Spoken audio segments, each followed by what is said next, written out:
video has been sponsored by King Maps, FiveGuard, and Just Scripts. Check their website in the description. Hey everyone, welcome to Zexus Development. In this video, we are going to install a HUD script into our FiveM server. So without any further ado, let's get to the installation process. So this is the script which you are going to install into FiveM server. The link will be in the description below. You just scroll down over here. Then click on this link. Now you will redirect to the Tebex store. You just have to click over here and get the script into your CFX portal and download the script. After downloading it, we have to extract the file into our FiveM resource folder. So I'll be extracting it over here. Just like this. Now open the file, then go to config, then share.lua. So this is a configuration of the script over here. In the framework section, I'll be keeping it on QBCore. From here, you can configure the speed unit. So I'll be keeping it on MPH. So these are some configurations over here. You can configure them according to your preference. So I'll be making some small changes over here. Before starting up the server, make sure to delete the default HUD script from your resource folder. Just like this. So that's it for the installation part. Now let's start the server. So we are in a server now. And this is the first look of the HUD over here, as you can see.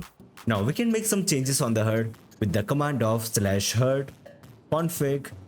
So this is the HUD configuration menu over here. Let's check out the first option. So from here, you can change the position of each elements of the HUD.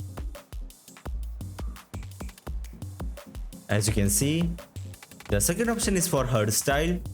There are 3 different styles over here. You can choose between them according to your preference, as you can see. Let's check out the third option. From here, we can change the color of status bar. As you can see over here. Let's check out the fourth option. From here, we can change the player info colors.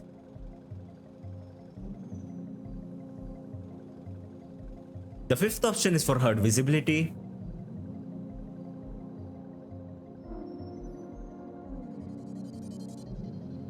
As you can see. And the last option is for cinematic mode. So by toggling this one, we will get cinematic bars over here. So this is a preview of the HUD over here on the vehicle. As you can see, let's toggle the compass.